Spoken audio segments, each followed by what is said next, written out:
Welcome to the Weights and Plates podcast. I am Robert Santana. I am your host. And today we have a very special guest. Allow me to introduce Mr. That's right. I hope so. I hope so. Well, almost doctor, right?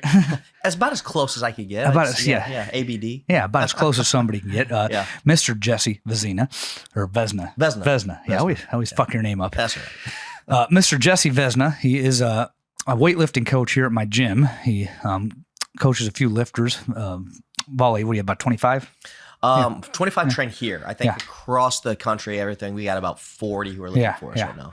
Yeah, and he's a good friend of mine, fellow Midwesterner that I met here at ASU years ago. And we've been having some conversations here at the gym, and I wanted to hit on a podcast topic about athletics versus, just coming in the gym and fucking around. But, we'll first kind of introduce you and tell the audience about your background and how you kind of got into this and what exactly it is you do. So anyway, like Robert said, Midwestern guy, came out here for grad school back in 2009, man. It's been like 15 years since I've been here, 16. Came out here for exercise science, started teaching, got into the sport of Olympic weightlifting, and absolutely fell in love with it and started coaching that in 2015. So I've been coaching the sport now for 10 years, competing in the sport. I actually won Masters Worlds, the over 35 World Championship in 2021. So had some success in the sport, had some success coaching it. Eventually left academia, as few people have done. I know you and I have talked a lot about that, but that could be another episode. That could be an entire episode. But left academia, and now I am coaching. Also do real estate too, but that's a different one. But that's a different podcast. That's a different podcast. Started my gym, started Sanctuary Barbell along with my wife, and she and I have been coaching it since 2017. So 8 years going strong with that one. Shit, I should get a third mic. We should get her on too. See? Well, maybe one day. She'd love it. Yeah, I think she'd be great. Yeah. So you've learned a little bit about what I do. So I met you about 13 years ago at Reno. That's right. Yeah. You don't remember, but I remember. I do not for the life of me remember. Yeah. Apparently I made a big enough impression. Yeah. Well, you were the only jack dude there that looked like he did anything. I'm probably the only person who actually ever entered a weight room. So in academia, they try to tell us that you don't have to lift weights to study lifting weights, which is like the silliest fucking thing. It's ridiculous. Yeah. I mean, they're literally all talk and no practice. Mm-hmm. And sitting in academia, I was actually in a meeting where they were getting mad that a grad student was out trying. I think this grad student was out trying to like run a 10K, and they were getting mad that she had enough time to train for. Oh, they got furious at me because I was trying to pull 500. Yeah. How dare you actually practice what you state that you're interested in? No, that's not what we're doing. No, absolutely we're not. Just writing papers and. Yeah, let's sit in a lab and pretend that we know and try to sound like a fucking thesaurus. Yeah, that's the best way to accomplish anything. So yeah. How much, realistically though, I know you and I talk about this all the time, but what do you learn in a textbook that, as far as exercise science goes, you go in, I learn more talking to you sitting around in a weight room, just spitballing with you, spitballing with other coaches than I ever did reading the ACSM textbook or anything else. That was one of the things that bothered me. I'd sit with these guys and I wanted to study lifting. And first of all, I tell people all the time in academia, when we were coming up, everybody in there was a marathon runner, a cyclist, a triathlete, some sort of endurance athlete. Mm-hmm. And I feel like a lot of those guys have now retired. Yeah. And what has replaced them are Joe Weider fanboys that want to study bodybuilding. Yeah. And people think this is science, and you can't study humans effectively because we have a lifestyle to account for. Right. And you can ask questions about it and try to assume honesty, which is an assumption. But, there's the problem with that. And we'll kind of go into some of the other things you and I have talked about. But, we've talked about sport and athletes, right? Jesse is a sport coach. I'm a strength coach. I train the general public. You've kind of seen that over the years. We met, like I said, 12 years ago, but then we started working together about 6-7 years ago. Sounds right. Yeah. 2000. When did I get in that room? 16. I got the room in 16. I don't know what point you trickled in there, but Probably shortly after, maybe early 2017. yeah. Yeah. So for the audience who's not aware, when I was in my PhD program, we rented out a racquetball court. The department rented it out from the fitness center, which was Sun Devil Fitness. And they converted it into a weight room. They put rubberized flooring, a few racks, and I gave them a list of things I needed, and wasn't the best of the equipment, but it got the job done. And I was supposed to train participants in there for my lifting studies. And then you saw it, and then you started just training in there. Yeah, right. Absolutely. You had all the equipment and none of the hassle that I got on the other side of the. I don't remember how you ended up in there, but I'm like, I remembered you, so I'm like, cool. Yeah, and it was a lot of fun. That turned out you were from Illinois too. I didn't know that. Yeah, another Midwestern guy. Grew up in Champaign, so just downstate. I know you're a Chicago guy. Yeah, a Chicago guy. But then I lived in Macomb for 8 years. Right. So I got to know Illinois, because I tell people there's Chicago and there's Illinois. Well, I have to explain that I'm from the not Chicago part of Illinois when I tell them that. That is the better part, in my opinion. I enjoyed it. I used to drive all through. I drove to where you were, to Champaign, but then I drove to St. Louis too. I drove to Iowa. Yeah. Peoria. I think at one point we drove to Wisconsin. So I saw all these non-urban parts of the Midwest. I saw when I was living in Macomb. But you had mentioned that you were personal training there, huh? Oh yeah. I was. See, I didn't know that. Yeah. You had that background. Well, I mean, yeah. It's not surprising. We just never talked about it until you were here. No, I started off personal training. I hated personal training, by the way. Absolutely despised it. Does anybody enjoy personal training? I've known some people who really enjoy it, who really like it. But the thought of, well, one, you're booked from 5:30 a.m. until 7, and you may have 6 hours of actual work that you're getting done in there. Right. So 13 and a half hours of your day is gone. But also, so many of them just want the status of having a personal trainer. They just want to do that. They're not actually pushing toward anything. And it drove me nuts because... I'm slow to this party because, I lost a client, I think about a year ago, because we got into a dispute about what needed to be done. Yeah. And basically, in so many words, I was like, get fucked. It's my way or the highway, right? And she wasn't too happy about that. She was, she was kind of woman. She wore the pants in her relationship, and you could see, because I think the husband was involved too, but she was like dictating what he was doing, and she kind of communicated that to me. And at the end of it, I was so frustrated, and I was talking to a friend of mine who was also an Olympic lifter, by the way. See? Yeah, and she also hates training people. See? And if she's listening, she knows who she is. She's a very good friend of mine. Yeah. But she's like, some people just like the status of having one, and I'm like, huh? Like, this was over my head, but then I started thinking about it, and I'm like, I haven't seen that enough, I guess. And those types of people that I've had, or I've probably had them online, because you've seen what comes in here in person. Most of these people are either familiar with starting strength or want something like that. Right. They're there for an outcome of some sort. Yeah. But explain that to me, because this is new to me in the last year. No, they just want the status symbol. And I mean, where I was, we were at a higher end studio in Illinois. And so most of our clientele was higher end population. They were very well off. But I would have people who, they didn't even want to work out. They didn't want to train. They just wanted the status of saying and being able to tell their bridge friends or everyone else that they had a personal trainer, and this personal trainer would come and but then nothing happens. So don't people say, "Hey, your guy sucks"? No, I guess I don't know what I guess they're all doing the same scam. I think that's what it is. They're all doing the same scam. They just want to be able to say, "Hey, we're doing this. I have my personal trainer. They come to my house, or I go to their studio, or whatever it happens to be." And but it was just, they didn't want to work. Right. I had a guy who literally, he just wanted to come in. I would go and I would just hang out with him for an hour. He would, maybe I could coax him to like literally stand up from his chair 5 times. And that would be his workout for the day in an hour. And I'd have to talk him into it. And he didn't even want to do that. Wait, he just wanted to talk. No, he just wanted to talk. He wanted to hang out. But this was a real thing. I had people who just wanted to have some people just wanted company. And they would literally hire a personal trainer just to come over and spend time with them. No shit. So you went to the house? Yeah. Oh, okay. There's a few of them. Well, Some of them came to the that's studio. Interesting. Yeah. There's a lot of people here that there's aspects of that. They come here because they want to be around us, Yeah. But they're obviously lifting, Right. So I think gyms, there's that community aspect of having a gym that draws people in. But I never understood that you're literally going to sit there and do nothing. Yeah. They would literally sit there and absolutely do nothing. They didn't want to actually train. They just wanted to have that status symbol that they can afford a personal trainer, and that's Interesting. how special to them. Interesting. Yeah.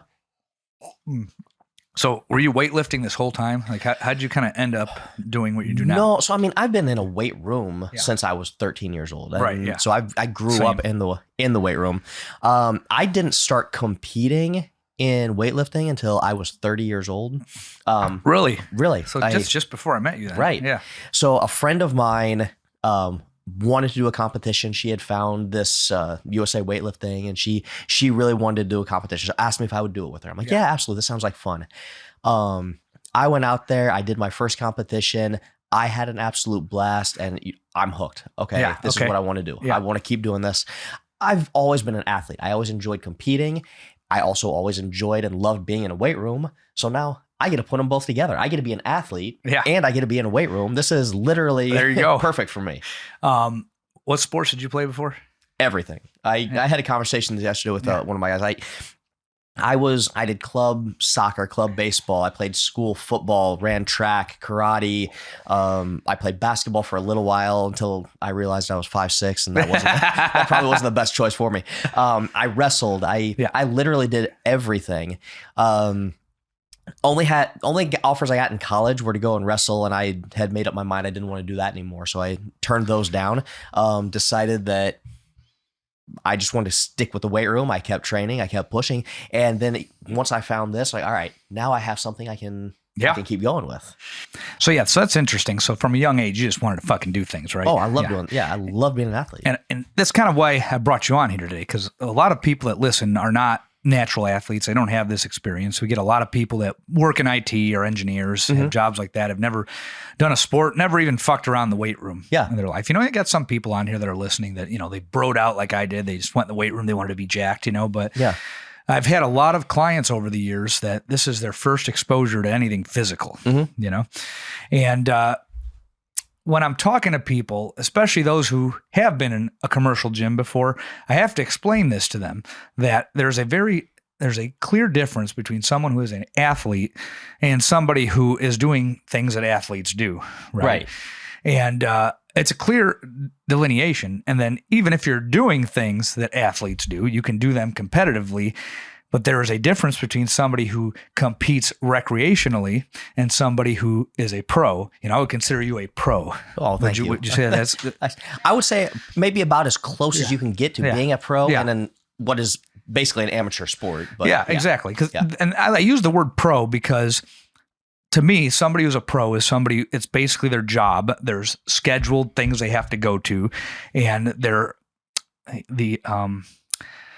the concept of a deadline applies, right? If you're recreational, there's no deadline. You can push yourself and work hard, but there's no deadline, right? Yeah. You get hurt, you heal up, you try again, right? An athlete has deadline. You have meets you have to go to. You have specific competitions that will allow you to go to other competitions. There's medals you want to win. There's records you want to break. Right. And if that's the game you're playing, you're maybe pro's not the word for it, but that's the word that jumps in my mind. It's more like a job at that point, right. You could push yourself real hard. It's a different level at that stage. Yeah, it absolutely is. And so, I mean, in those sense, I would say that, I'm in that sense, I am a pro. Yeah. It's an amateur sport. I mean, obviously we're not making millions of dollars like a lot of these guys who aren't there. In fact, the weightlifters who actually make money are probably making money because they're Instagram famous and not because they're actual athletes at that point. But we have deadlines. You have to be ready for this meet. And if you want to go to the bigger one, you better be ready for this first one in order to qualify for the next one. Right. And that adds another level of risk. It's a huge level of risk. And it's a huge level of, okay, you got to push through, and we're going to have to fight through, and you're going to have to find some uncomfortable situations, and you better find a way to get through it because it's coming whether you like it or not. So you and I have talked about this concept of lifers. How you said 50 years ago, and I think this applied to any weight room contest, whether it was bodybuilding or the sport of weightlifting, sport of powerlifting.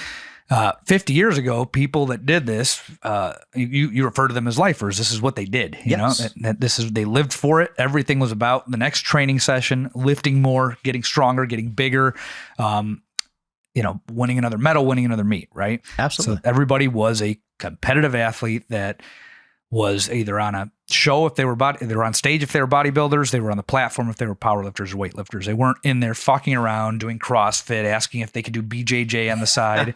Right. Absolutely. This is what they did, right? Yeah. You were talking about that. So kind of elaborate on that.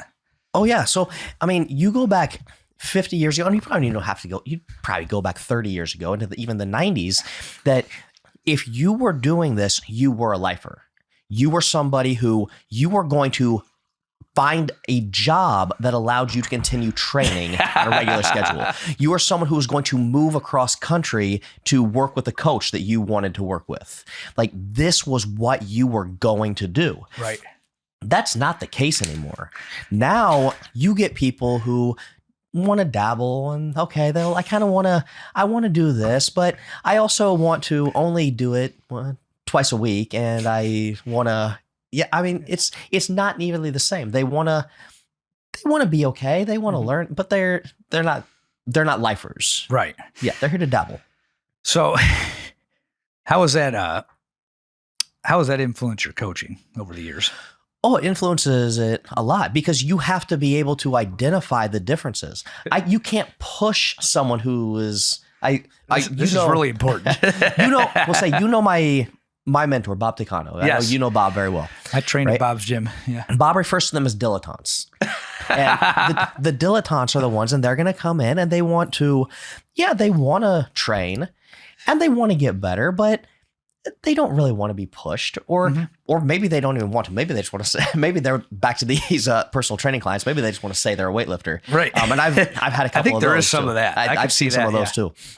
But they want to come in and they want to experience it, but they don't necessarily want to push. And so you have to treat them different. You have to understand that your lifer, they're going to get hurt. They're going to have a little ache and pain. They're going to fight through it. They're going to push. They're going to find a way to do it.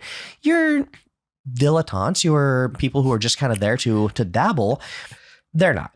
Right? They're going to have a little ache and pain and, well, okay, I'll see you in 3 months. And that'll be it. When's your med student coming back? That guy's a lifer.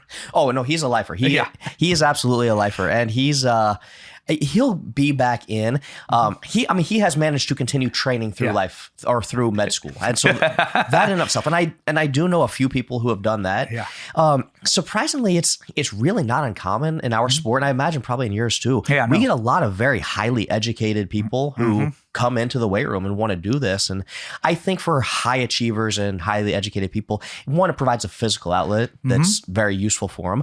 And also I think it gives them, somebody else gets to tell them what to do and they don't have to make decisions for a little bit. Right. And so I think they enjoy that. But no, he'll be back around. I know he'll still pick up a bar at least once a week just to make sure that he can. As soon as he gets through his rotations, he fully intends to come back and do nationals again. That dude was totally a lifer. Oh, he's absolutely a lifer. So I've talked to the audience before about the Marty Gallagher interview with Rip, part 3. So this young man was in here with Jesse. This is my first impression of him. We're talking, and then I don't know how I got on the topic of this interview. It's my favorite interview that Rip has done with somebody else. And I decided to put it on, and this guy's just locked into it. He's like, that's right. He's like, everything is about the next training session, lifting more, getting bigger, more PRs. Like, that was my life for 2 years, bro. Yeah. Oh, yeah. And he would still be there, except that right now his life PR is finishing his MD and doing that. But he's still hanging on to that barbell and he's not going to let it go. And I guarantee that is the moment that he's done with his rotation and he'll be back in here probably 5 days a week and pushing and trying to get back to winning national medals. That motherfucker's an athlete. Oh, he's an absolute athlete. Fast. Yeah. Oh, he is absolutely one of the fastest lifters that we've got. It's incredible watching him move. So let's talk about this. So I want to kind of hit a few themes here. So you're what? You're 5'6". You're about 175-ish. Probably around 170. 170? I competed. Well, currently I compete at 170 pounds, 73 kilos. I think it's about 160 pounds. Yeah, 175 is 80. That's heavy for you. I keep Yeah, that'd be actually really big. Yeah. Yeah. Weight classes are changing, so we'll see where I'm going to be here in June. But right now, that's it. So you're about 170-ish, plus or minus? Yeah, sounds about right. Yeah, if the weight classes change, then you'll be 175. That'd be fantastic. I'd love it. I'm ready to start maybe putting on some weight and doing something different. So we talk a lot about this concept of weight gain on this show. And, we get these fucktards on Instagram that, sit there and write comments about, oh, you're telling people to be obese and unhealthy and this and that. But then you get guys that will straw man and, they'll pick a guy who's really lean and really strong. Mm-hmm. And like you said, you've won some national and world championships. Yeah. You're 40 years old. You're probably 9% body fat, right? 9 to 11, somewhere in there? I imagine right now, probably around 10, 11 right now. Right. Yeah. But as we've discussed this several times. This is why I wanted to do this episode. Mm-hmm. This is one reason, because we're going to talk about other topics too. But you're about 9 to 11% body fat at 170. So, these guys that aren't quite as athletic as you are they'll pick someone like you out and say, well, look at this guy. How many calories do you probably eat if you had to guesstimate to maintain that? To maintain, right now I'm maintaining, and I'm in the area typically about 2,800 to 3,000 a day to maintain body weight at 40 years old. Yeah, at 40 years old, people. This is not normal. This is not middle of the fucking bell curve. Okay, and you heard what the man said. He's played every fucking sport under the sun since he was young. Okay, this is what we call an outlier. So for you to gain weight, you probably have to eat 4,000 calories, right? I need to eat like minimum 3,500 to 4,000 calories. Yeah.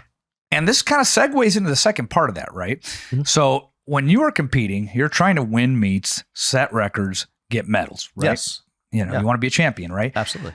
Is that the same? I know the answer to this, but I'm going to ask you, is that the same thing as trying to lift the heaviest weight you could possibly lift?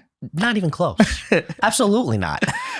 So you would agree that if you put on some more weight, which would include more body fat, you'd probably lift more, right? Oh, absolutely. So explain that to the audience. Oh, no, because it's quite simple, right? Mass moves mass. And you and I have talked about this a lot. You want to get bigger, you want to lift more, you're going to have to put on more weight. Right. You need to get stronger. You need to put on more muscle mass. You need to be able to move more muscle mass. That's not what I'm trying to do. Right. What I'm trying to do is lift the most weight that I need to while weighing a specific body weight, which is vastly different than trying to move the most weight humanly possible. Right. So how is that different? Well, because you're in one scenario, I want to lift the most weight I possibly could. I'm just going to start eating 3,500 to 4,000 calories a day. I'm going to start training. I'm going to start recovering. I'm going to start trying to just move more weight.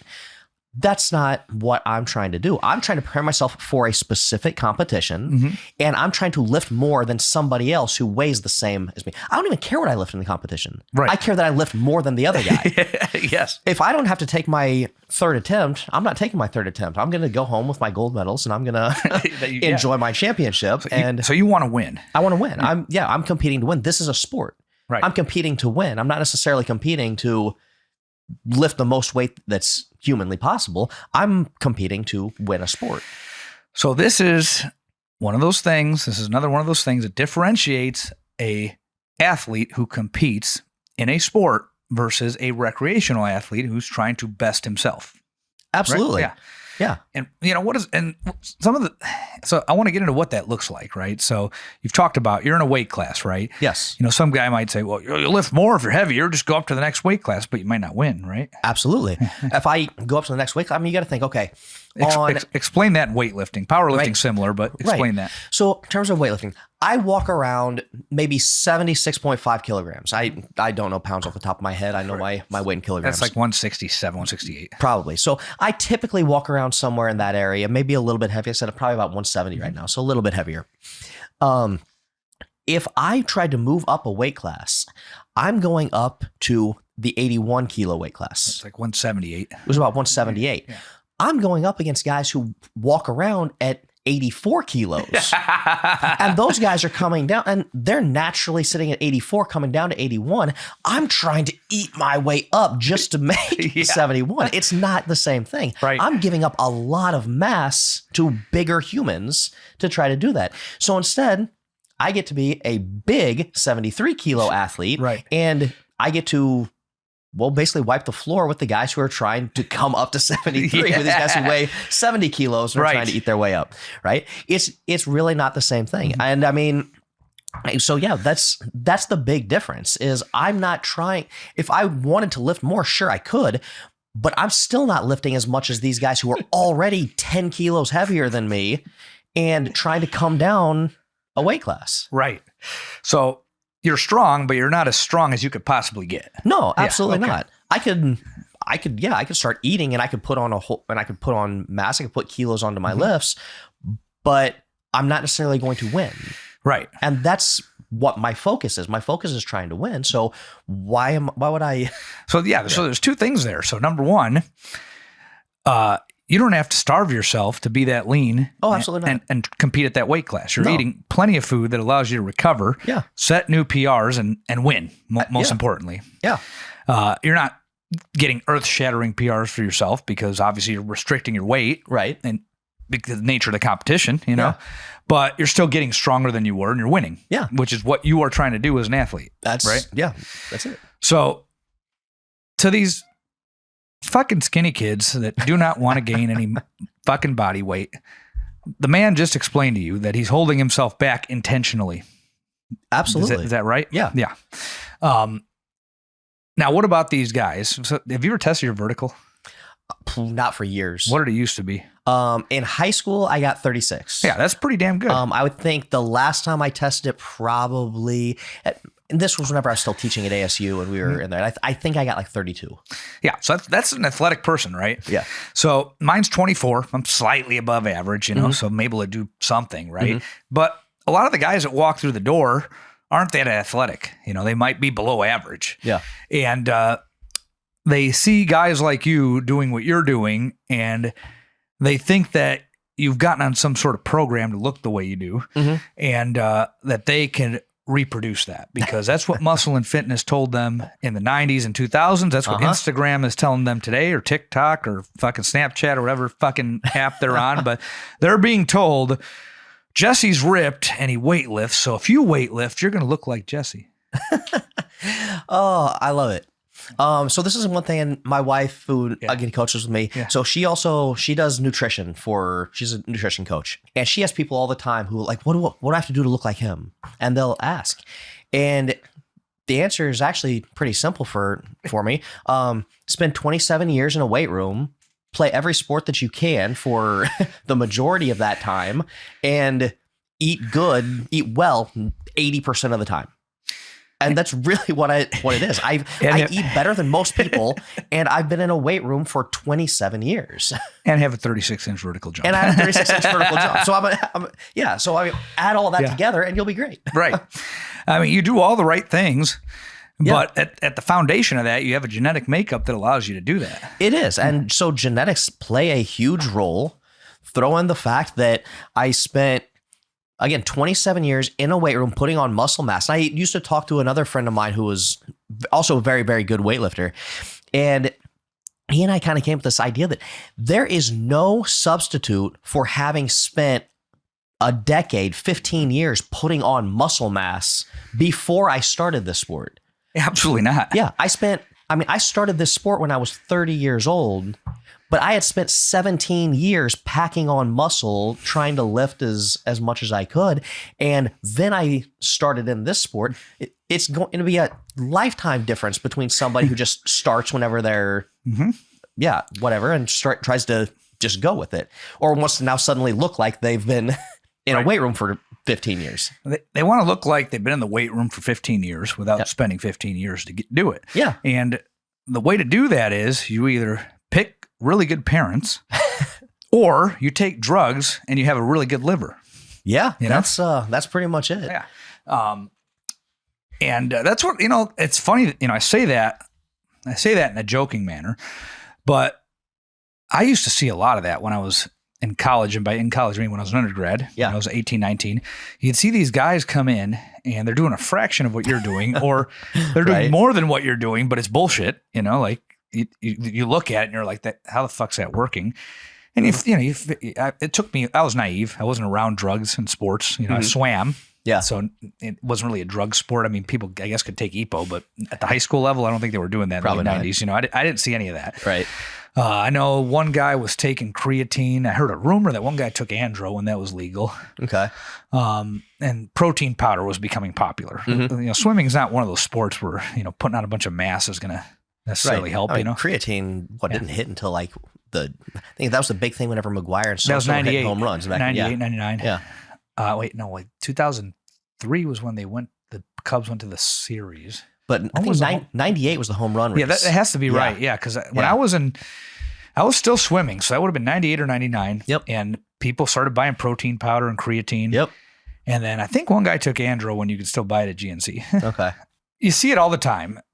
And probably college weight rooms and Globo gyms, these guys just blow up. Mm-hmm. And then, I was naive. I wasn't around that stuff, right? Right. So I'm like, what am I doing wrong here? I wasn't taking steroids, Yeah. And I learned from my cousin in high school, a lot of the kids that he was around, they were just juicing, And then I found out from one of my buddies that our whole football team when I was in high school was on a bunch of shit. So were the wrestlers. And, there's a lot of drug use. And these guys that use drugs, especially in bodybuilding, and even in Hollywood, I mean, there's no incentive. They have every incentive to use drugs for a movie. Oh, yeah. You're not getting rewarded for being clean. Oh, yeah. It's like, look this way. You need to look like a fucking superhero. Absolutely. So if you're in Hollywood, why are you not? You're not getting tested by USADA. Yeah, exactly. They're not knocking down your door. How you gonna, it always cracked me up when people would, by the way, crowd, I had nasty pneumonia earlier this week, so my voice is all fucked up. But I'm doing my best here. But you're going to virtue signal a fucking actor. He's in a movie. He's a caricature as it is, you know? So, when I'd see that didn't bother me so much. What bothered me was they'd say that I did this training program and I followed this diet and I now look this way. And it was all in 3 months. A colleague of ours at ASU used to say, you know why all these programs and studies are 12 weeks? And I'm like, why? And then he'd say, because that's the length of an academic semester. It's actually 16, but you got to recruit and do all these tests and do all these other things. So yeah. So that's a pervasive problem in the gym business, and that's typically, I don't know how much, because, you said, people aren't all lifers anymore. So absolutely not. You probably get a fair number of people that aren't athletes. I don't know how much of this you deal with, but a lot of people come into a weight room expecting to look like somebody else in the weight room. And that could vary from one sport to the other, one gym environment to the other. Absolutely. And how have you dealt with that? Oh, I mean, whenever someone comes in, we try to temper expectations. I would say we don't deal with as much about people trying to look like somebody. Okay. Most of the people who CrossFit didn't do that to your CrossFit business? has not necessarily done that to us. Most of our people come in understanding that this is a sport. However, the unrealistic image that we get is people expect to be lifting national level numbers within like 2 to 3 months. We get that too. Oh, I'm sure that happens just everywhere. Yeah. But we get the people who were athletes. Yeah. And I think that's what one of my athletes, one of my assistant coaches, and he's been in this forever. He's another lifer. He's here with me. He's kind of marketed himself as, whenever someone first comes in, his first question to them is, what sport did you fail before you chose weightlifting? But it's real. Like, a lot of these people are athletes to begin with, but they just expect that coming into this sport, they're going to get to be athletes and they're going to get to experience great amounts of success because, well, they were athletic before. They played football. They played something else. Right. They benched 3 plates in high school. That's my favorite. Yeah. On the lifting side, we get people that, and we're kind of responsible for this because we tell people, 500 is not that heavy. Any man can do it, I've never done it. Yeah. That's because you don't train the fucking deadlift. Well, that's true. But we'll get guys that will come in and they want to, squat 405, they want to pull 500, and they want to weigh 185 and be 10% body fat. And, the guys doing that are like yourself. They're fucking athletic as fuck and can exceed those types of numbers. Yeah. Just because they have vertical jumps over 30 and lots of muscle mass, lots of type 2 motor units. And they don't understand this. They just see a body, right? They're like, this lean, jacked guy did it, and I want to do what he did. And I'm like, well, fuck, I want to do what Michael Jordan did. I'm not going to get to 6'6" and have a 42-inch vertical and, have Michael Jordan's genetics. It's not going to happen, Right. But it amazes me because then you go on the internet. I don't know. You probably don't deal with this as much. You probably deal with versions of this, I'd imagine, because any organization or sport or institution of any kind, it's like when you hire contractors, they always shit on the other contractor and say they could do it better. Oh, of course. So I post something up and they'll say, you're not even that fucking strong. How dare you give advice, And I'm closing in on a deadlift that's near, I'm probably going to hit 585 if things go well, hope things go well. Things are moving well. Yeah, you've been watching it. I'm in here cheering for you. And I get it. It's not competitive. Power lifters, the top 5 or pull, forget that. Eddie Hall and Thor pulled over 1,100? Yeah. 500 kilos. Yeah. Yeah. With straps and a suit, I guess. In powerlifting, it's somewhere around 1,000. I don't know if I think they've broken 1,000, but I believe it was sumo, so I don't count it. But, okay. So I'm pulling little over half of what the top guy is pulling. But most people that go into a gym aren't trying to compete in fucking powerlifting, No. I'm not a powerlifting gym, I'm just trying to get regular people to get more out of the weight room than what Muscle and Fitness and all these bullshit magazines have offered them, like you consume probably a lot of the same content I did when you were younger. It was, you have to isolate every muscle, do a bunch of exercises, 8 to 12 reps, short rest periods. What deadlift? What's that? This all sounds so familiar. Arms and chest. And it's led to people thinking that they have to go in the weight room, beat the shit out of themselves with reps and volume, and that lifting weights should be an endurance stimulus. And this is something that I go off about all the time on here, and I've talked to you about it. Yeah. And the idea that lifting something heavy using lots of muscles and joints for a handful of sets, a handful of days of the week seems foreign, seems boring, and they think it's not enough, and this goes to your sport. Anything with momentum does nothing for you. It's not a new thing, but bodybuilders believe that. Oh, I've heard that so many times. Well, younger bodybuilders. Right. Arnold used plenty of momentum in the 70s. Arnold used to do weightlifting movements. He used to clean in his off season. Yeah, he did press like 250 or something. Oh yeah, it was. He was actually very athletic. Yeah. Oh yeah, I'm sure his vertical jump was high. Probably. He was just tall, so it's not his sport, Right. But we'll get people, we'll put them on a linear progression, and they think they're going to squat 500 by the end of it, and we'll get that, or they'll just want to keep squatting forever because they want to keep adding 5 pounds, or they want a 300-pound bench. And, when you're not a competitive athlete that's in a sport and you're just trying to build muscle and get stronger, you're going to have to grow, and you're going to put on body fat. And that's all there is to it, right? Absolutely. And the thing we tell these guys is that by not doing so, they're setting themselves up for injury, stagnation, lack of progress. And to kind of segue there, you're pretty lean. And one of the trade-offs to that is shit hurts, right?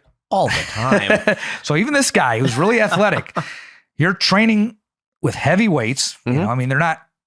In academia, we laugh about this. They call it maximum maximorum. Absolutely. Let's add a definition to everything. Let's just make up a word, add a definition to everything. So what that really means is you're maxing out. Yes.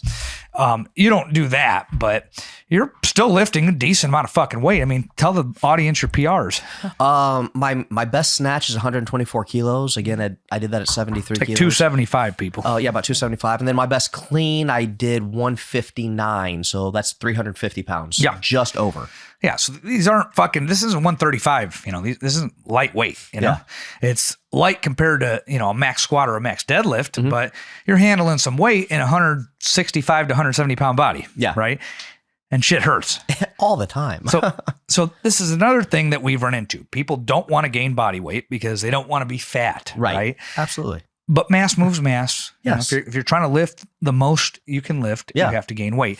And if you're weak as shit and you remain weak as shit as a lean, unathletic person, you're also going to have to gain weight just to get less mediocre, or to at least go from below average to average. Yeah.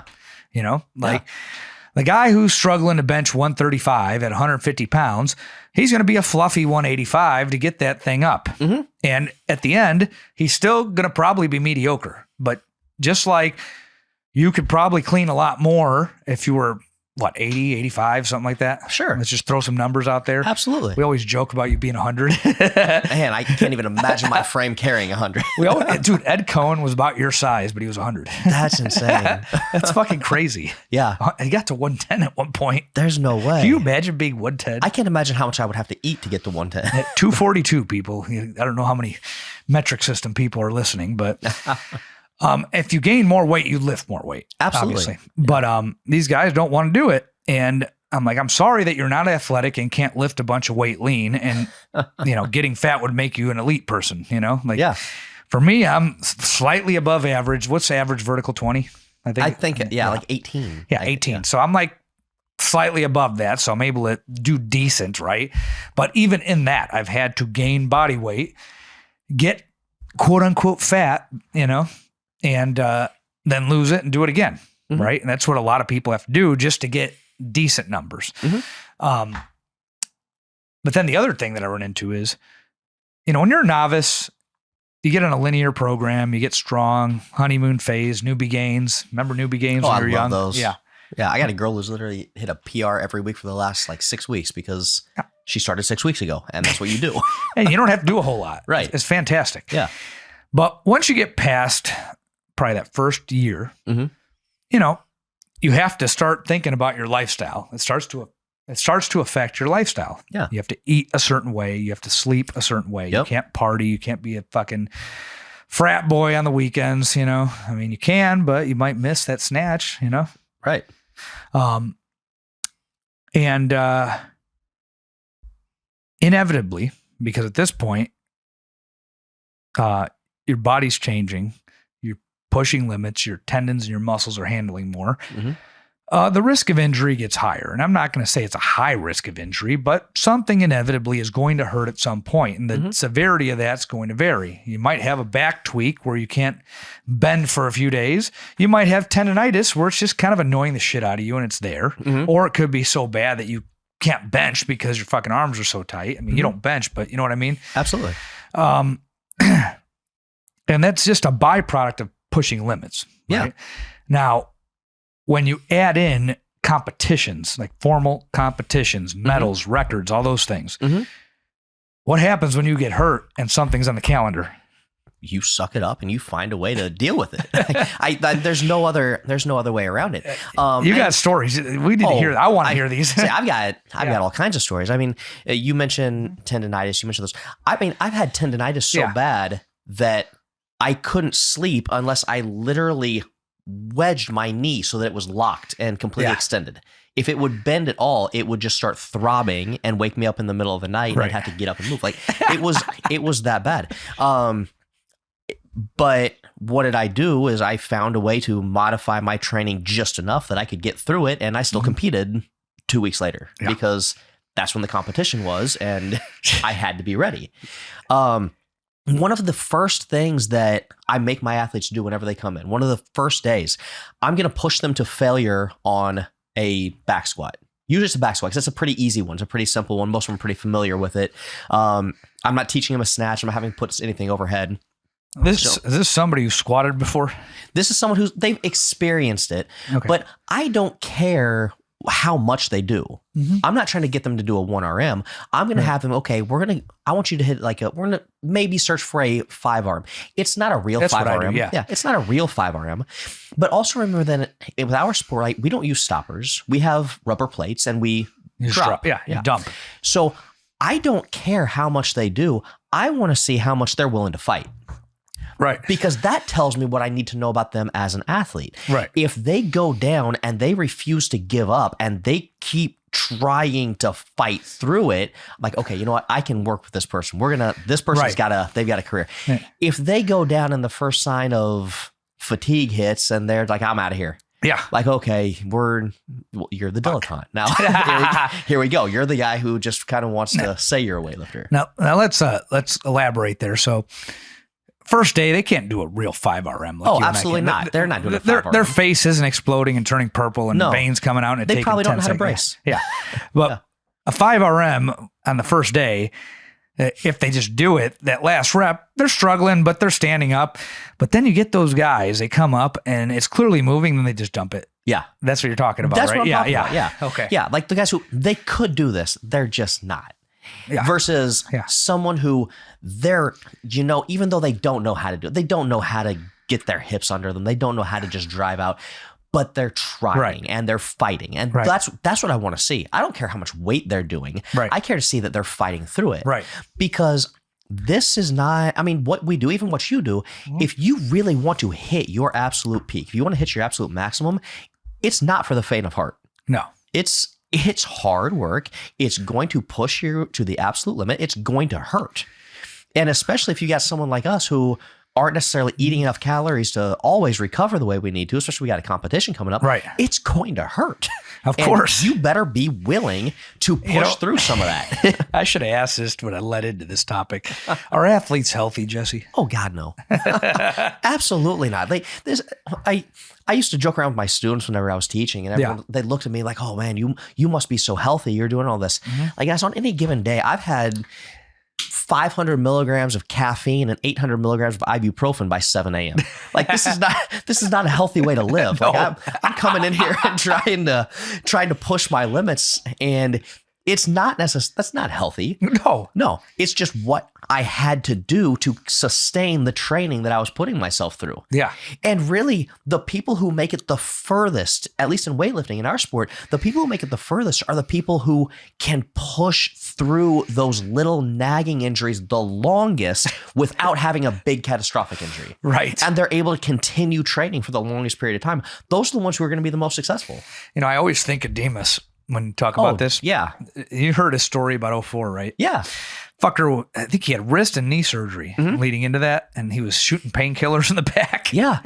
And then he still clean and jerked well into the mid 400s. Oh, yeah. So he was 205 that day? Yeah, he was just over 200. It may have been 205. So that's 450? Yeah. Yeah. He clean and jerked 450 with what most of our audience here would consider excruciating pain. Oh, absolutely. He had his wrist worked on, he had his knee worked on. Yeah. I often go back. I remember one year, and I was probably, I was coming off of my Masters World Championship in 2021. So this would have been 22. And I'm in the gym. And, I'm quite honestly, for me, I'm definitely kind of feeling sorry for myself. And my back had been bothering me. Right. And I wasn't quite where I wanted to be. And I'm getting ready for nationals that year. And a friend of mine walks into the gym. And a friend of mine, he actually won World's Strongest Firefighter at the Arnold in 2021. Same year I won Worlds. And he comes into the gym and he just kind of looks at me and goes, Jesse, when do we ever feel 100%? And I look at him and go, you're right. I need to shut up and just get back to work. And so I shut up. I got back to work and I went out and I competed about a month later. Do you remember your first injury? My first real, it depends on what you consider an injury. Where you're like, oh, fuck, something happened. What do I do about this? Well, say the first thing that I would say was a real injury. Because again, I differentiate between pain and injury, right? We all do. We all do. My first injury was whenever I tore my tib fib ligament in my ankle and I couldn't run. And so I literally could not run or stand. And that was when I was in high school, and I managed to, rehab, came back, wound up. It actually happened in track of all things. I played football and wrestled in high school and never got injured in either of those. But track, I managed to. But running is, the fountain of youth. Absolutely. It's the fountain of youth. It's great. But that was the first injury that I would say that I had. And even then I pushed myself, I rehabbed, and I was back before the season was over. And I came back in and finished that season. Did it hold you back in the least. Or No, you were absolutely. I was determined to get back. And your initial instinct was, I got to figure this shit out. Right? Yeah. Was, what am I going to do? I mean, I will tell you right now, my most recent injury, right? Yeah. I tore my ACL when I was 39 years old. And 39 years old and you tore an ACL and you're in the sport, most people are probably, that's enough. 11 months later, I did a competition to qualify for the North American Open. Okay. And I came out and finished top 10 in the Open division at the North American Open this year at 40 years old with one ACL, because it doesn't occur to me that this means that it's over. It just means, okay, now I need to figure out how to train through this and how to push around it. With one ACL, 40 years old, I hit lifetime PRs on my back squat, front squat, and clean last year. Yeah. And so I'm still managing to push through, because if you want to compete, if you want to hit that level, that's what you do. You find ways to train. So you felt great, right? Oh, wonderful. I never had any pain. My knee still bends the same. I'm not sitting here right now with it stretched out because I can't sit with it bent for too long. I've noticed that. Yeah. You just find ways to compensate for this shit. You do. You find ways to compensate. And if you want to hit those maximum limits, and this is powerlifting, weightlifting, anything, if you want to hit those max limits, you have to literally be comfortable being uncomfortable. A little bit of pain is not an injury, and you better be able to train through it, because pain is just an obstacle. You're going to hurt. It's not going to be comfortable. I've never back squatted what you have. I've never bench pressed what you have. I can't imagine that whenever that bar is sitting above your chest and you're trying to prevent it from coming down and crushing your neck, I can't imagine that's comfortable. No. Fuck no. Fucking dude, you watched me with the damn elbow tendonitis benching the fucking thing crooked for months. Absolutely. So it's not going to be comfortable. You want to hit these maximums. You want to push yourself to your limits. It's not going to be comfortable. It's going to hurt. I don't know what point this was, because I didn't read the earlier Weider publications in the 80s and 90s. And, one of our members here is an anesthesiologist. You know who I'm talking about. He was a consumer of that content in the 80s and 90s. I got into it in the 2000s, and at some point it became about health too. And I don't know what point that was. I don't know if the bodybuilding magazines made it about health. I know that Arnold was on Bush 41's committee, or what, the bureaucracies they make for health and fitness or whatever. So at some point they made lifting weights and being jacked about health, and as a result, it drew in basically the dilettantes, right? Right. You're run of the mill person that, is trying to use this to, be healthier. But typically what they'll ask for is more muscle mass, more strength, to a level that requires that person to work very hard and take more risks than he thinks he needs to take. I think that certainly when we were in high school, a lot of the magazines started moving towards guys that were about, 5'6" to 5'9", 5'10", 150 to 170 pounds, low body fat, men's health, men's fitness. You remember this shit? Yep. And my old co-host Trent and I used to talk about how we think this originated from the movie Fight Club. Remember that? I love that movie. Yeah, it's a great movie. Yeah. Remember Brad Pitt was like 150 pounds and ripped, and is shredded. Yeah, apparently he was benching 275 too. People don't mention that part, right? But he was benching, almost 300 pounds. So he's another one. I bet his vertical jump is decent because he looks athletic. Yeah. Oh, have you ever seen the movie Snatch? Love the movie Snatch. Yeah. What about it? It's another. Oh, the pikey. It's another Brad Pitt movie where he comes out and just beats the shit out of people. Yeah. He was the pikey. Yeah. I love that movie. Maybe I'll watch that when I go to bed tonight. See, you should. That's where I learned that if you really want to dispose of a body, you get a pig, right? Oh, the pigs will eat it. And what it was like 10 minutes. What do you say? They'll chew through that bone like butter. Yep. He's like, you got to starve them for a week or whatever. Yeah. But I guess that he's probably an athlete. I would imagine. Because he just looks that way. Right. Yeah. I know they had him work out and they had him do these crazy workouts that he probably didn't need to make him look that way. But I don't know that he took drugs to look that way. I think he's naturally lean and they just made him work out. Right. And probably didn't take much, Well, and you look at him, he's naturally lean. Yeah. So you put a little bit of muscle, it's going to show. Yeah. Yeah. Absolutely. Just like, remember, and this is a much more darker film. Remember American History X? I do. Edward Norton, he got fucking jacked in that movie. Yep. And when I was younger, everybody was big, So I was like, he must have taken drugs. Now I watch it now. I think I actually believe that, he just started lifting and novice effect because he was scrawny, low muscle mass, but also fairly low body fat. Yeah. So if I put him under a barbell, had him lift, I'd expect him to look some version of that. And then you add lighting, and it was also black and white for most of it when he was with his shirt off, Yeah. Yeah, I think all the shirtless scenes were black and white.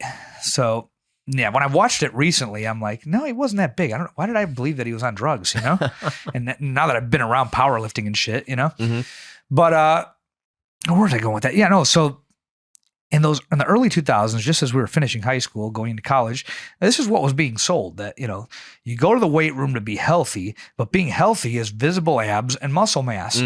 And when I did what was necessary to achieve that physique, like I actually am capable of doing that. I have a small waist, I'm small framed, I have small wrists, small ankles. And I got my squat up around, first of all, I gained weight. So I had been lifting for years and my upper body was just not really growing much. And a lot of it had to do with the fact that I wasn't deadlifting or pressing. Yeah. And then when I found starting strength, I was 29. I started deadlifting regularly. I started pressing overhead, and I pushed my body weight up to about, 205 that year. Well, 192 the first time, 205 the second time. Okay. And then I got sick of the weight gain, and then I just, this is when you met me. I'm like, I want to get as ripped as I can, right? And I cut my calories down, and I was about 165 pounds or so, Okay. give or take. I think the lowest I ever saw was 162. And I was probably like 10% body fat, but when I graduated high school, I was 17% body fat at that same weight. I was just, I was bottom heavy. My legs were always strong. I did a lot of biking, I responded well to squatting when I introduced it into my life. I didn't know how to train my upper body well. But I do not have a vertical jump over 30. I'm not naturally muscular and strong up top without doing anything. Like you and my stepbrother, my ex-stepbrother, they're built like that. He was built like that. He would just touch weights and people would say, "Are you on drugs?" And my friend Nick in college, he was, a Greek guy. You could see every muscle in this dude's body. He'd start touching weights and he'd look like he was getting ready to go to a bodybuilding show. And he's like, I should just fucking take it because people think I'm on it, Like that was not my trajectory. I had to get fat, like I was probably 25% body fat's the highest I ever get. And that's considered super fat. And yeah, if you're a couch potato at 25% body fat, yes, that's fat. You're a fat slob. But if you're a strength athlete, that's not that fat. That's probably the upper limit. Yeah. And you're absolutely not fat. And you see it in your sport. Yeah. Once you get past, 100 kilos? Oh, I probably, maybe you can get the anomaly 96s who are still pretty ripped. And that's like 212. Yeah. And maybe you can get those guys. But once you cross that 100, those guys aren't shredded. The guy is winning or not, right? No, absolutely not. Your bigger guys, they have mass. And they have bellies because they have to eat in order to sustain. You have to eat in order to sustain the training they're doing. Yeah. There's no way you're surviving. A lot of those guys, especially if they're getting to that really top level, these guys are doing, some of them are doing multiple sessions a day. And you're not sustaining that level of training if you're not eating. They're going to have bellies and they have to. And you know what? They're still moving lots and lots of weight. They're still athletes. And the funny thing about that is because they have bellies, their mechanics are completely different than yours. Very different. And I'd argue, and I don't know, you could speak to this, that the pull is less efficient when you have a belly, but yet they're lifting more fucking weight. Oh, yeah. By far. Have you ever seen Lasha lift? Oh, yeah. This guy's a monster, right? And he's inhuman. This guy's like 6'8", 400 pounds. He's an absolute monster. But he walks out and he's got a belly and he's got to move the bar around it to get it anywhere. If you actually want to see someone the one that has always baffled me, there's an Iranian lifter. His name is Sohrab Muradi. And watch this guy. The first time I ever saw him, I think it was the 2016 Olympics, and he's coming out in Brazil. And he was a 96, so he's a big guy. And all of these, and you get these anomalies. You get these shredded 96 guys, and they come out and they lift. And after everyone is done, every other athlete finishes, out comes lumbering this guy who looks like he just got out of bed, smoked a cigarette, and had a beer on his way to hey, walking out with just a big old pot belly. Like John Daly. Just like hair all a mess, big old pot belly, and he kind of lumbers out to the bar. And if you're the last lifter, that means you're the one lifting the heaviest weights. And he walks out here and on his opening attempt wins the competition. Because he was just, he was the strongest one in here. And no, he didn't look like he was shredded, but he was the one who's moving the most weight and moving it around his little pot belly. But that's hilarious, man. Yeah. It sounds like John Daly in golf. It's like the same thing. Yeah. It's the same concept. Yeah. Smoking cigarettes, hungover, still drunk. This guy, he looked like he was, I swear, go back and if you can find this, it was the 2016 Olympics, and he did hair is disheveled. He looks like he rolled out of bed, smoked a cigarette, and then stepped onto a weightlifting stage. So that brings up a good point because, like you said, you run a sport club primarily. So I don't know how much of this you deal with, but I'll get people that come and they will get wrapped up in every piece of minutia. Oh man, maybe I didn't have that drink. Or maybe if I slept an extra hour and like all these things. And I'm like, all that matters. You need to sleep good. You need to not be a drunk. You need to eat reasonably well. But, if you drink once during the week, you're probably going to be fine in the grand scheme of things. If you, miss the protein shake one day, you're probably going to be fine, and all that. And they get wrapped in the minutia. And then I have to point out, I'm like, when you go to fucking meets and you see people that are like performing, they're getting away with all sorts of shit, and I get it, it's genetics is a big part of that. Yeah. But, also it should affect them too. I mean, alcohol affects your nervous system. Yeah, so maybe, absolutely. But we live in a interesting time where I'm sure you do run into this. People like to major in the minors.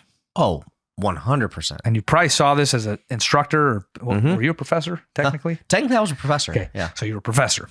Yeah. Because, so people don't know this. In academia, you got these elitist pricks with PhDs, and then there's people like my ex-girlfriend. She has a PhD and she's not elitist, right? But there's like a whole caste system, right? So if you have a PhD and you do research, you're like a first-tier citizen, right? Absolutely. And, if you have a PhD and you don't do research, you're a second-class citizen. And if you don't have a PhD and you teach, you're a serf. They kind of forget you exist. You don't even exist, right? Yeah. And I didn't know what to make of it when I first met you because you were pretty much fucking done and you're like, fuck this, right? I had already come to that conclusion. Yeah. And I wasn't surprised because when I first met you in 2012, you were like, yeah, I don't even know who did this project. You're like, my mentor said, do whatever projects you need to graduate, then do the one you want when you go to work. Yeah, that's about it. Did I remember that conversation Welcome correctly? to academia. You don't remember the conversation. I really don't. Does that sound like something you would have said? It sounds like something I would say. It sounds like a conversation I would have had. So I was a little peon on the outside trying to get on the inside, right? And you were the only person I remember fucking talking to. I think I talked to Zach Ziegler too. Okay. Yeah. But I talked to you and you were the only person who looked like they trained. So I think that's probably why we started talking. Probably it. And you just looked totally fucking burnt out with it. Fast forward, I go there, you're working there, and then I hear that you just got to the very end and said, fuck it, But yeah, how did I get on that again? But yeah, in academia, if you don't have a PhD, you don't exist. No, right? Yeah. No, you're a peon. You don't exist. They forget that you're even there. You're the one who's actually talking to the students and doing all this, but your opinion doesn't even matter. Even though a lot of these people have the most sense most of the time. That's what I've noticed. Honestly, and as I look around, I think the people who are actually teaching and talking to students, they're the ones who probably actually care the most and are trying to do this. Some of my best instructors were community college. Yeah, absolutely.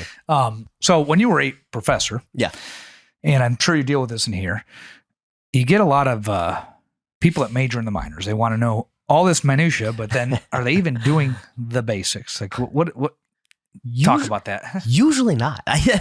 But we see this all the time, right? You get these people and they come in and they want to ask, okay, what supplement should I take? When should I be taking it? Should I be taking this? Should I be taking that? I read in this magazine that this guy is saying this. And the bottom line, you have to look at it and be like, okay, how much sleep did you get last night? Yeah. When'd you go to bed? Oh, 3 a.m. Okay. What time did you get up? 8. Like, okay. All right. So 5 hours of sleep. That about average? Yeah, that's about average. All right. What about water? Did you drink water? Well, I had coffee and I had an energy drink. Okay. So no, if you're not hitting these, if you're not drinking water, if you're not getting the right amount of sleep, if you're not eating your protein, the rest doesn't matter. Why are you focusing on this last little 2% when you're missing 98% of the picture and not getting it right? But we see it all the time. Right. And the number of students I had when I was teaching who would ask, what type of stack should I be taking? Or the people come in here, should I be taking creatine? Should I be doing this? You've been training for 2 weeks. Stop worrying about if you should be training. It goes beyond supplements too. I even get it with like gear. Should I be getting this gear? Should I be... Get a pair of weightlifting shoes, and train for a couple years, and then we'll start talking about the rest of this stuff. But no, they want this fancy gear because it's going to make a difference. They want this supplement because it's going to make a difference.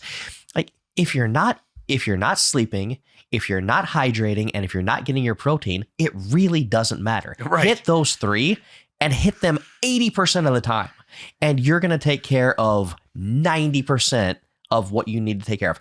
And then it's not going to matter if you want to have a drink, it's not going to kill you at the end of the day. Yeah, absolutely. Now, I mean, I will say I go dry, 100% dry a month out from competition because it's time for me to focus and that makes on sense. my competition. I would do the same. Yeah. It's time for me to focus in. I'm not going to touch anything. I'm going to go 100% dry. But until then, if I want to enjoy a drink, then I'm going to go and do it. I mean, say a cold beer and a hot bowl of ramen is a treat for my wife and I quite often whenever we get out of here late at night and we want to go in and do it. So yeah, absolutely enjoy it. I'm not going to turn that down. A burger and fries is my go-to meal. I had that. I love In-N-Out. I will eat that 3 times a week if I. I'm like, this will put him in a good mood for the show. So I bought us some In-N-Out right beforehand. It's a great bribery. Works every time. But yeah, so people always assume that I'm going to eat a burger when I want a burger. I'm going to have a beer if I want a beer. It's just that 80% of the time I'm going to get 8 hours of sleep. I'm going to make sure that I'm hydrating, getting the right amount of electrolytes and doing all of those things. Yeah. And I'm going to eat my protein. Right. And you hit those big 3 and then, you can step off every now and then and be perfectly fine. Yeah. It's not going to make or break you. No, absolutely not. Time and place for it. Yeah. But I hear this from people all the time, especially whenever they're first starting, right? It's always the people who are in their first 6 months and they're really excited and they're really gung ho and they think that this is going to give them that advantage and that edge. And the longer you get into it, I think the more everyone eventually comes to realize it's just hard work. It's just fucking hard. It's repetitive too. Yes. Well, and that's the other thing is people who think that they're going to come in and it's going to be like CrossFit and you're going to do something different every day and you're going to, no, the best people, and this doesn't matter what it is, if you're powerlifting, if you're weightlifting, the best programs and the athletes who are making it are the people who are doing the same boring things over and over and over again and getting really good at them. And that's how you progress in sport. It's anything. Like it really is. If you're going to play a musical instrument, it's the same thing. Yes. You're not repetition. Dorian Yates talked about this in bodybuilding. He was like, had 5 or 6 exercises that worked. Yeah. Yeah. You just do the same thing over and over and get really good at it. I've noticed, I've developed several skills in my life. Academia was something I fucking hated, but I figured out how to game it, Yeah. And it was a lot of repetition, It was a lot of repetition. I was a DJ. That was a lot of repetition. And then at some point it got better, right? Yeah. And then to take it further, I didn't care enough. Like I never got into scratching and shit because I got to a point where I'm like, if I beat match a song and it sounds good, I make money. And Yeah.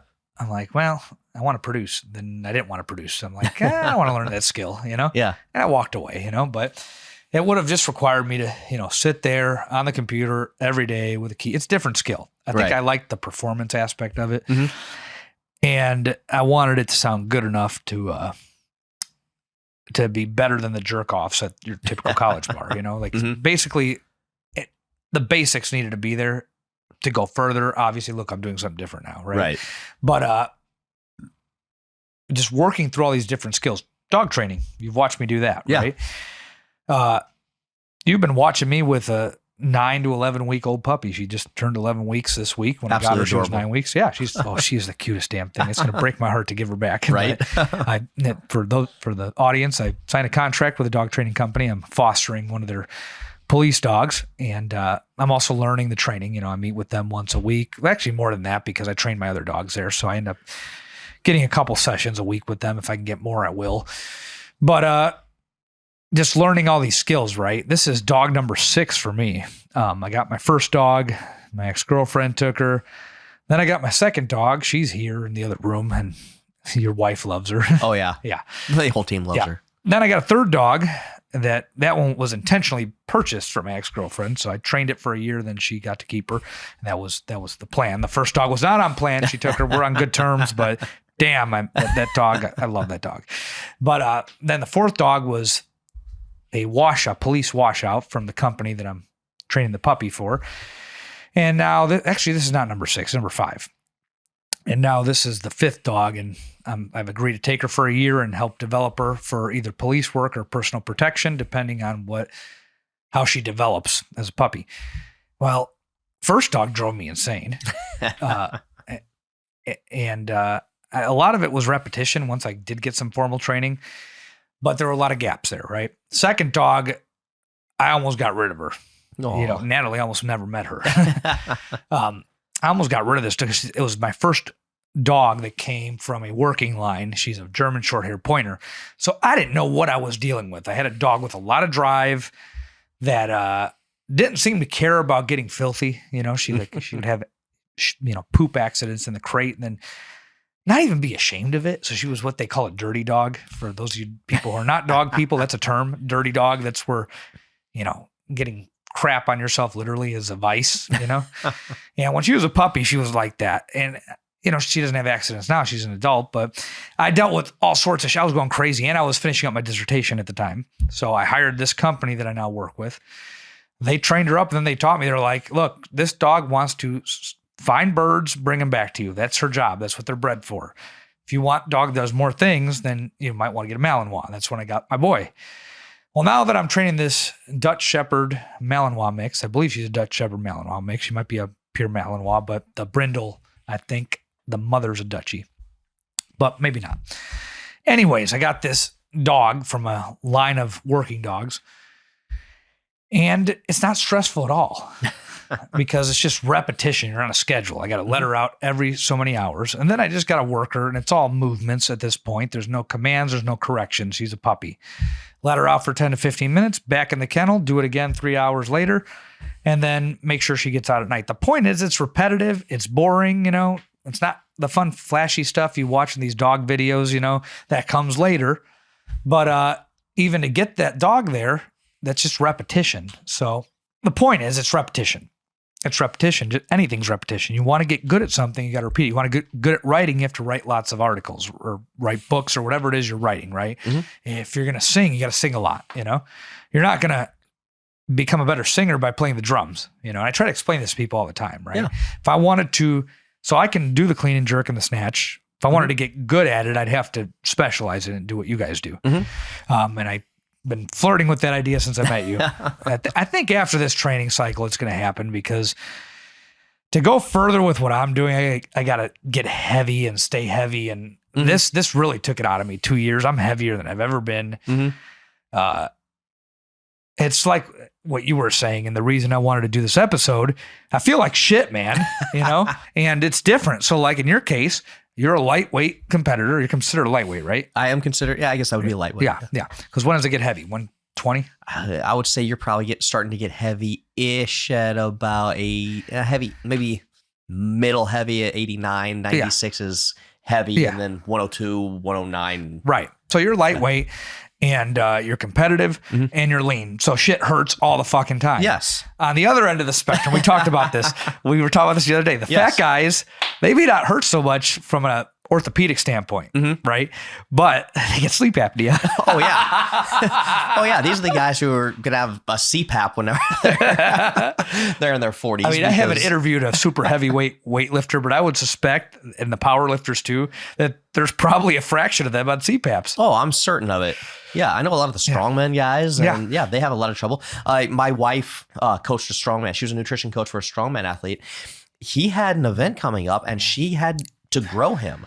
And this is a guy who is already huge. Right. And they wanted to get him over 150 kilos.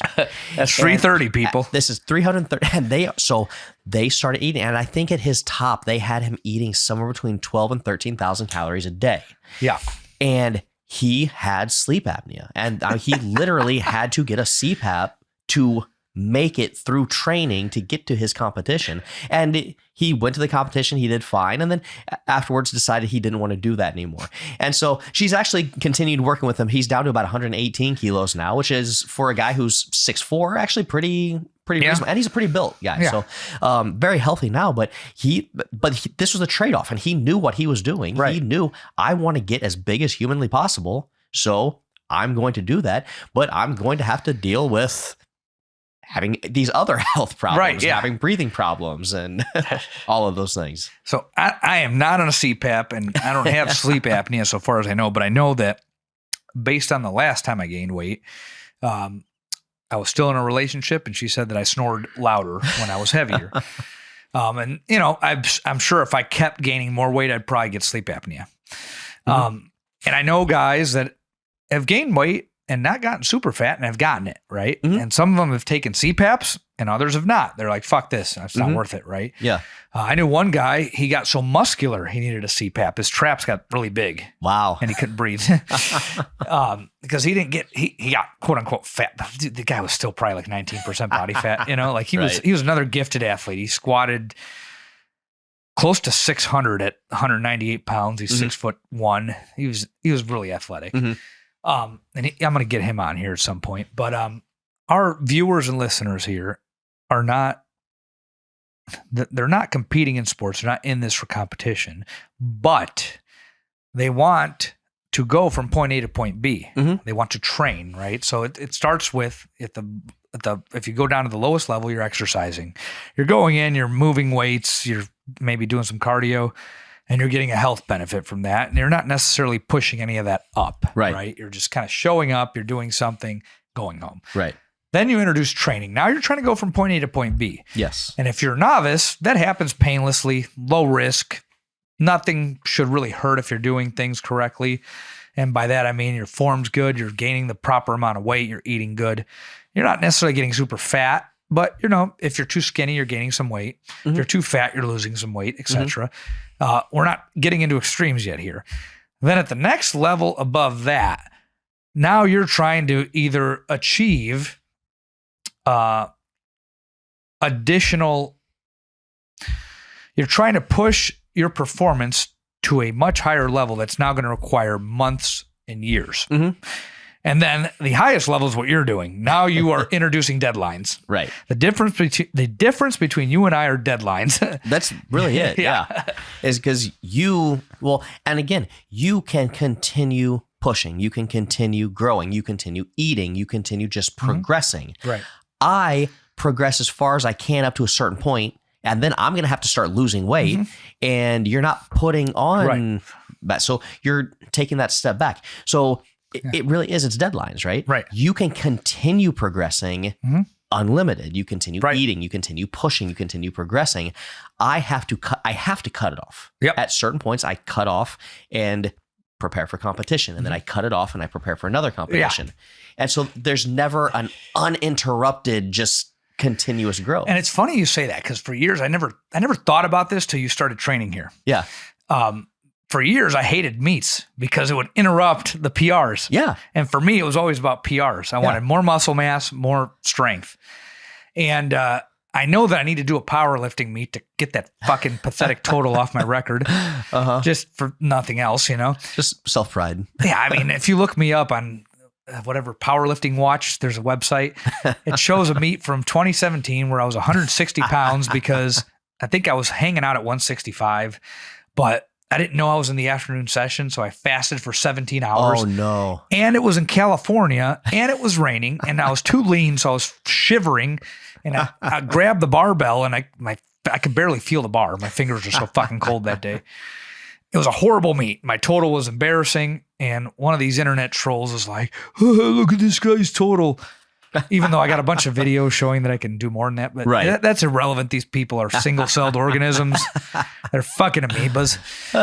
So I gotta just check. I could probably walk into one of those and fix that total, without peeking, but I digress. For years I hated meets because of that, Yeah. I'm just like, well, if I go there and it's not there, then I don't get the PR, Oh, yeah. Which is a different mindset. It puts me in this weird category. And a lot of my clients are in the same category I'm in, where they want to get to a certain point, which is good. Training is good. I think a lot of people should be exposed to training where you're going from point A to point B. I think you all should. Yeah, everybody should. Yes. It builds character. Yeah. It's something. If you don't want to do it in the weight room, go learn an instrument. Absolutely. Or whatever. And get past the point where the easy stuff is done. Yes. Because working through it, like spending 4 years on something teaches you things. Yeah. And it teaches you patience. It teaches you to stick with something, that used to be what a degree really meant, that you show up somewhere every day and you finish, Right. Did you see Tulsa King yet? He talks about that. He's like, look, the only thing your degree means to your employer is that you show up to work every day or that you show up somewhere every day and do something for 4 years and something. Yeah. It's a good move. It's a good show. Okay. But I think training is important. And a lot of people that hire me want to train, but then they don't understand that when you train past that novice phase, you're introducing risk. Mm-hmm. Things are going to hurt. Mm-hmm. If you push it far enough, and if you're past that first year, it's not about health. No. It's still about health, but it's not about health. Right? Like, even if you're not beholden to deadlines, records, and medals, right? Even if you're like me and you're trying to continue getting to a new point, it's no longer about health primarily. And I try to explain that, right? So if you're a guy who had to fight for a 200 squat and you really want a 300 squat, I'm sorry to say, dude, shit's going to hurt. You're going to have setbacks. You might get sleep apnea if you're somebody who needs to gain weight. I'm not saying you will. I'm not saying you should. I'm saying these are the things that have happened to people that have pushed it, right? Right. And this upsets people because they think they can be healthy, pain-free, and make this kind of progress. And I'm sorry that your vertical jump is 16 fucking inches. I'm sorry, it doesn't mean you're fucked. I mean, you're fucked, but not in the way you think you are. Right. You can still make progress, but you're going to have to do the things that Jesse does or that I do. Probably more of what I do, unless you go into competitions. And just to get to where this motherfucker was at baseline. Yeah. Right. And that's real. And you talk about timelines and just general and overarching timelines. One of my assistant coach, he once told me, he goes, I like telling people when they start off, it takes 5 years to learn how to weightlift. It takes 5 years to learn how to get good at this with just the repetition and constant. Then you can start getting strong. And for the average person, that's really what it is. It's going to take you a couple years at least, maybe not 5, but it's going to take you a couple years to learn what you're trying to do. And then you can start getting good at it. Once you've mastered it, now you push past that novice phase. Now you get to start getting in here, and now you're going to find out, what's your mental fortitude? Are you able to push through this? Are you going to be able to deal with knowing I either have to put on some weight and get stronger and push myself through this, or I'm going to have to deal with this pain and I'm going to have to push myself to this new limit. And again, I mean, your lifers are going to do it because they want to do it, but a lot of people aren't. They're right. Yeah. It's not for them. They're going to give up. They're going to move on and find something else to go be a novice at so they can feel good about making gains quickly. There's a lot of program hoppers, a ton of them. Or activity hoppers. Yes. They go from one thing to the next because they keep chasing that high of something new. Right? Yeah. But I get a lot of people that want to train that will keep doing this. But understand it's not going to come without risk. No. In the beginning, sure. For a year, you should be able to have a good year without any interruption. Yeah. But once it gets fucking legitimately hard, when it gets heavy, there are things that are going to happen that might be at odds with your health to some degree. Mm-hmm. It might be a low degree, might be a high degree. I don't know. And I'm not going to speak to individual situations, but some of the things I've seen is if you stick with it long enough, you might have a tweak here and there. I haven't seen anybody require surgery because of the weight room, and what you do, there's impact involved. So I would expect that could happen because you're jumping and landing with weight essentially, right. But with what I do, we're, standing, lifting weights, laying on a bench, I know that people have had rotator cuff repair, benching fucked up, Mm-hmm. We teach people to bench in a way where that should not happen. I have not had a client need rotator cuff repair with the way that I've taught them how to bench, thankfully. Knock on wood. Nobody fuck themselves up, please. But, this idea that you're going to be pain-free and in perfect health while you're trying to push the limits of your body. Think about what that means. You're going to push the limits of your body to set new limits, right? Mm-hmm. Think about that. Which means that you have to stress your body to the point to make it adapt. Yes. In the beginning, that stress is low, but as you do this longer and longer, it gets higher and higher and higher. Mm-hmm. And at some point, you got to decide, okay, I had to work my ass off for a 225-pound squat. Mm-hmm. And I don't know if you've had these people in weightlifting. 100 kilos is hard for some people that I train. Yeah. Have you experienced that? Yeah. Yeah, quite a few. And when I was a younger lifter, before I was a coach, I'm like, that's absurd. You must be doing something wrong. Some people just have shitty genetics for that. Right. But they're very smart people sometimes, Mm-hmm. and have other things that they're good at. Right. Yeah. But sometimes I've seen 100-kilo squats that were hard, mm-hmm. but then they want 140, which 308 to you, 315, 143, right? Mm-hmm. They want 3 plates on the bar. And I'm like, well, to do that, you're probably going to have to be fat for a while. So shit might hurt, Mm-hmm. then you'll lose the weight, etc. But at that point, once you're past that first year, you've now introduced a competitive element to it. Mm-hmm. Would you agree with that? Oh yeah. You're starting to compete. I mean, if you're not competing against other people the way we are, you're competing against yourself, and you're trying to train. It's now you no longer have that novice effect, Mm-hmm. and you're going to have to push yourself further and further and try to push yourself harder to get this.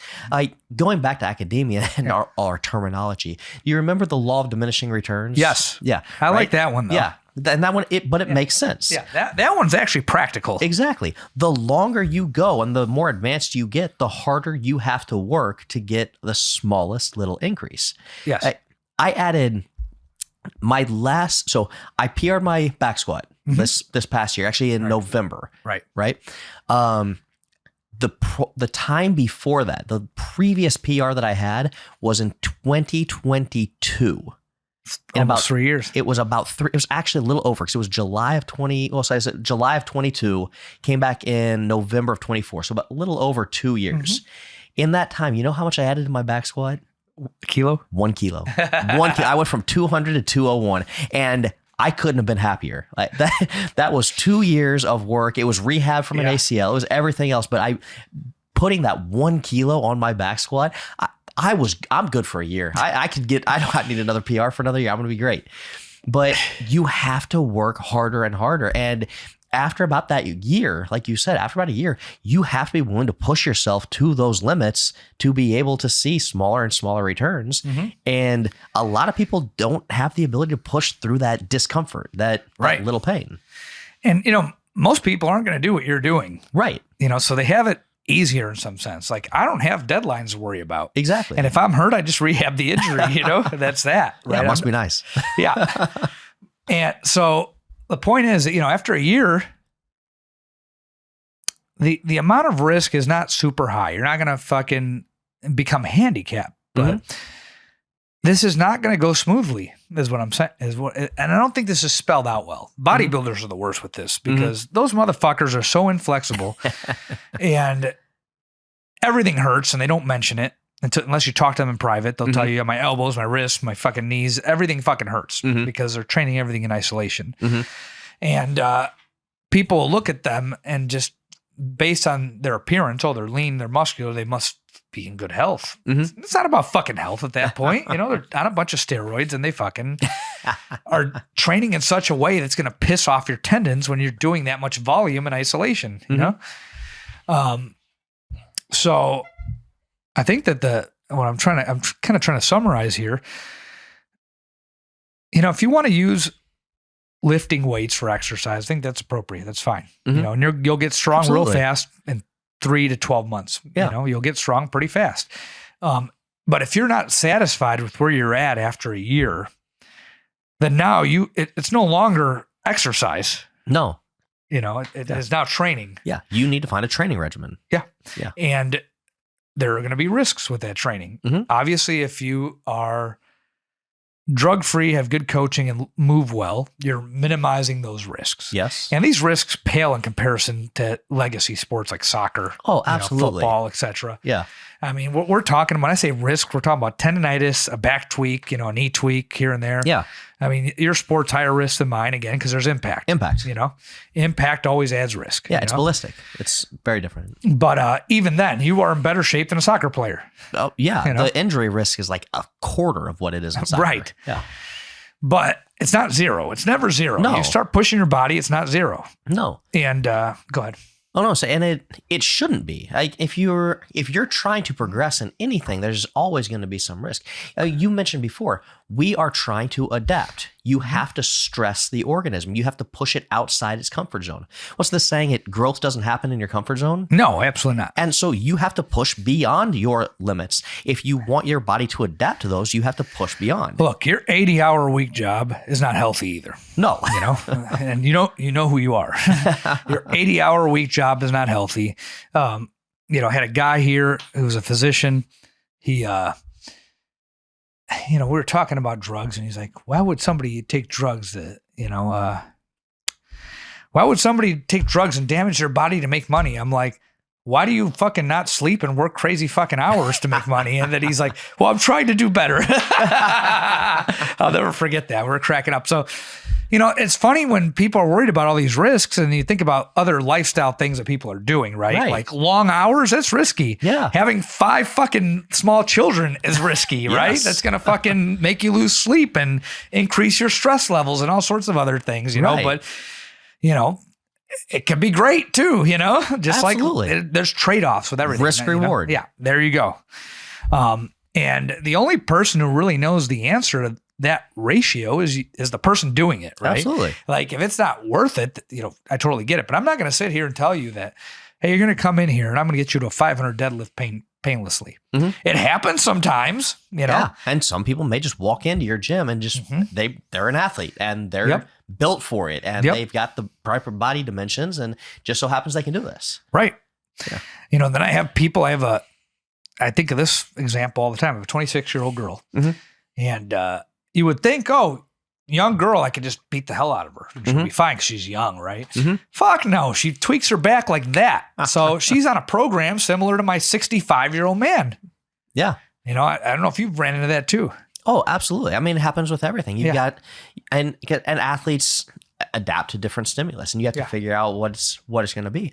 But yeah, you'll have athletes who you would assume, and you mentioned you had a young female. Young females typically can handle a lot and they recover quick. That's been my experience. Yeah, and that is traditionally true, but it's not always going to be the same. You're going to run into a couple who just don't. And if you saw her, you would think, oh, she's going to do great. She's thin. She's in good shape, Yeah. And she eats, she put the weight on. Yeah. Nope. She has bad back. And she said that and you know what? She had a bad back before she lifted. She said since high school, she had back tweaks. Yeah.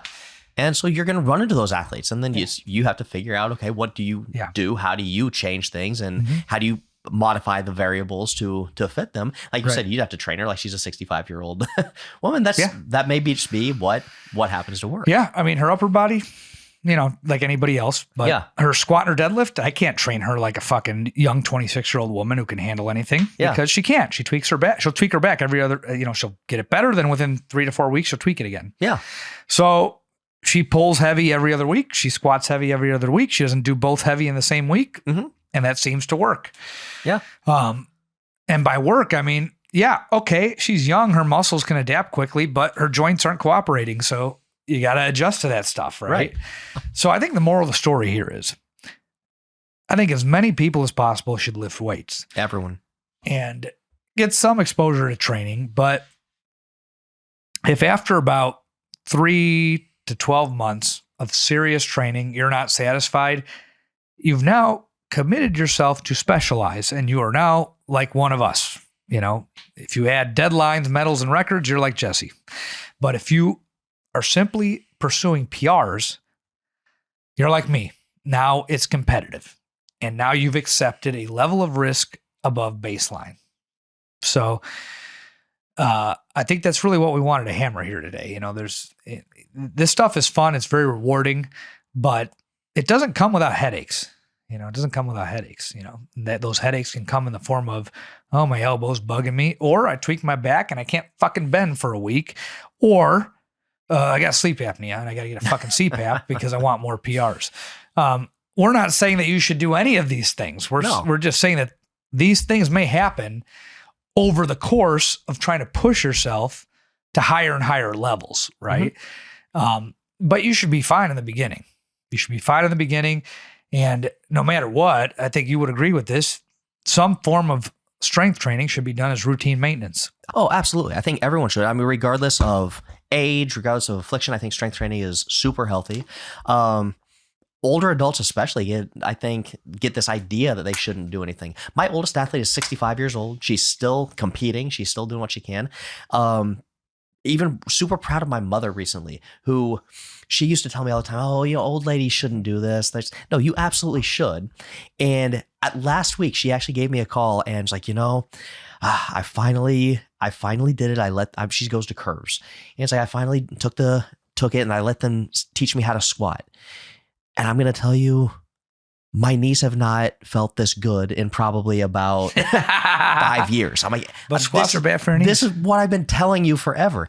They hear this like, oh, you shouldn't. It's going to, no, it is absolutely good for your knees. And she is in the least amount of pain that she's been in probably the last decade because she finally started squatting and let somebody teach her how to do it. Weight training, at least in some form, absolutely everybody should take it. It's great for health. It's great for just quality of life.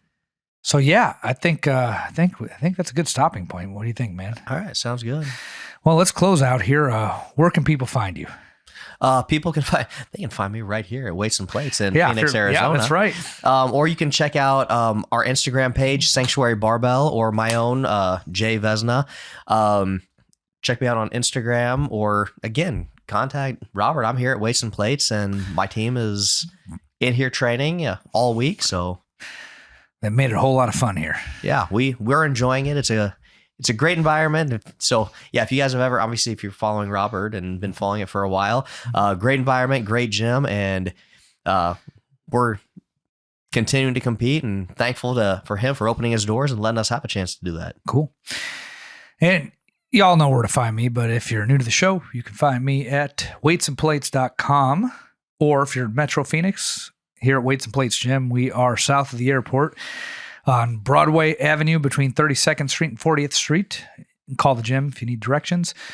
I'm on Instagram at _Robert_Santana. The gym is weights _and plates. And we're also now on YouTube, where you need to smash that subscribe button. I'm going to get good at this at some point.